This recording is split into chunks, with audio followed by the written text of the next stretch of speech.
So, The Last of Us Season 2 has began. Episode 1 just came out today, and I'm going to be covering it. I really want to talk about this show. I loved Season 1. I haven't made a video in a while, but I watched this episode and I thought I have to talk about this. And so, here we go. I'm going to be covering Season 2 of The Last of Us every episode, every week. So, let's get excited and let's get into it. So yeah, I've played the games. I'll get that out the way. Also, there will be spoilers for the episode, but not the overall story. I have played the game, so I do know generally what's going to happen, but I will be avoiding spoilers for the game. So don't worry about that, but I will be talking about spoilers for the episode. So yeah, let's just get into it. So I have played the games. I love the games. I love part one, and I love part two as well. I probably love part one more.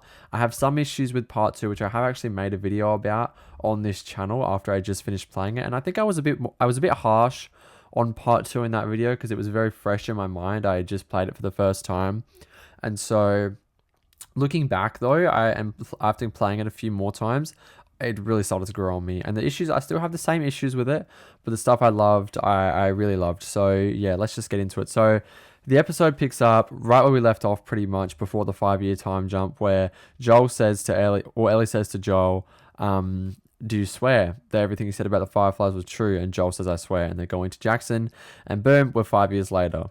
Ellie is mad at Joel for, I think we can all guess why. We can all guess that it's because Ellie found out what Joel did. I think we all know that. And because he says to his therapist, he says, I saved her. That's why she's mad. So we know that's why. But before I get into any of that, though, I will say that we got introduced to Abby. Abby is a very, very important character in the game, in the second game, and so we will discuss that further when the episodes continue. But we did find out that she wants to kill Joel for some reason. I'm not going to say why, but she wants to kill Joel. She wants to get revenge for whatever reason, which I will talk about next week when we find out, hopefully next week. But she wants to kill Joel. And Abby is a character who I hated in the game. I actually hated that character. And so we'll see. Caitlin Dever is a great actress.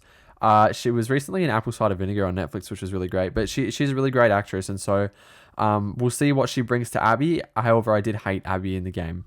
So we will see. But her and her crew say, we have to kill Joel. And the episode ends just quickly jumping to the end of the episode with her and her crew rolling up to Jackson and, overlooking the lights, pretty much, indicating that they have arrived at Jackson. And so, yeah, Abby, very important character. We will discuss her more in the next episode. Because she'll probably more than likely have a very important thing to do. Anyway. But yeah, so let's just get into it. I love this episode. I thought it was fantastic. I thought they got the emotional beats from the game perfectly. I thought, obviously there's some controversy with Ellie's casting. I don't mind it. I think the actress is great. And so it's whatever, yep, sure, they don't look the same, but oh well, I got over that after, the first or second episode of season 1. So, they're just different versions of the same character. They don't really need to look exactly the same. Joel doesn't look exactly like Pedro. Maria doesn't look the same. Tommy doesn't look the same. These characters, they don't need to look exactly the same. Anyway, let's move on.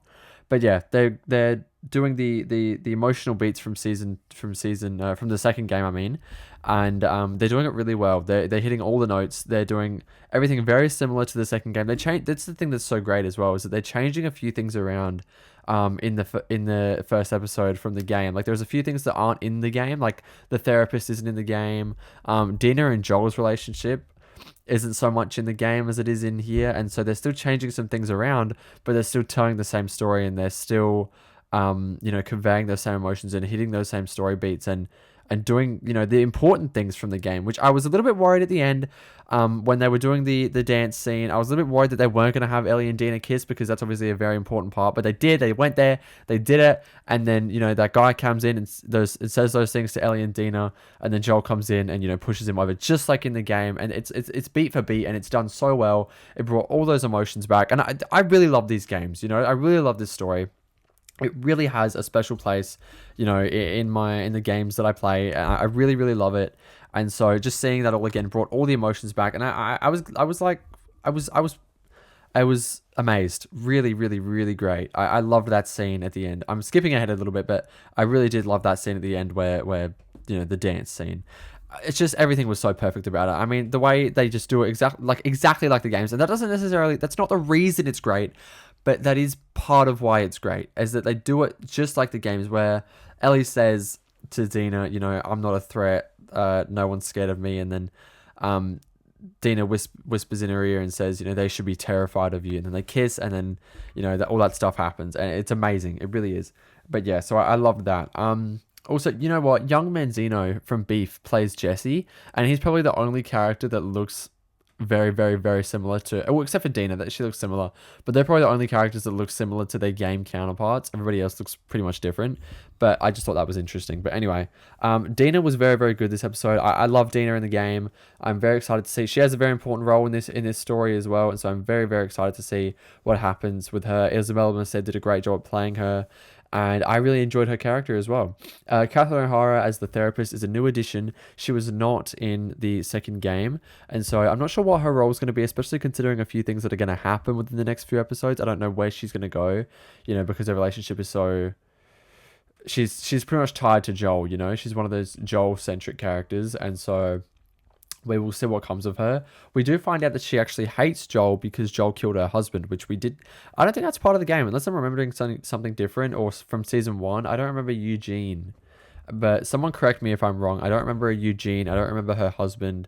I don't know what she's referring to, or when he killed him. I'm not sure, but if I'm wrong, someone please correct me in the comments. But yeah, I thought the introduction of the stalkers is quite interesting, because the stalkers don't come in until a little bit later in the game, and so the stalkers being introduced so early in the show was something that's interesting. Clearly, they're going to have a massive part in the story, I would assume, because they're going to such a great length to introduce them, with that scene with Ellie and Dina in the shopping mall, or wherever it was, like a market, a supermarket or something, and that sort of, you know, stalking scene with Ellie and the stalker was great, was done very, very well. And obviously Ellie gets bit, which is interesting because, you know, she can't, obviously she's immune. Nobody knows that except for, you know, Tommy and Joel and probably Maria.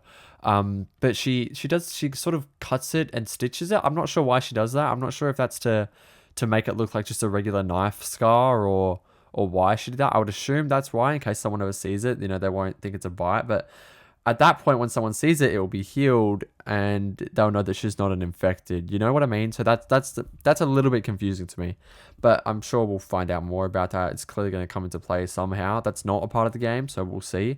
But yeah, the introduction of the stalkers, again, they're clearly going to have a massive part, especially because Ellie and Dina take it to the council, who's also not in the game. I mean, if they are, they're not shown, but something clearly is going to happen with the stalkers, like something bigger than what happened in the game, I would assume, because they're going to such great lengths to introduce them.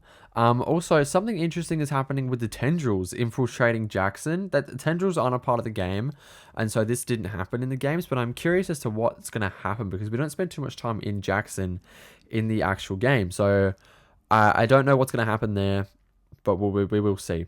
Anyway, Joel and Ellie's relationship, though, and their dynamic in this episode was so awkward and so tense, but so brilliantly performed by Pedro Pascal and Bella Ramsey. I think they do such a great job, and I'm very excited to see where this goes. There's obviously a scene coming up in the next few episodes that's going to fucking kill me, and I can't wait to see how it's played or how it's done. I'm very, very excited.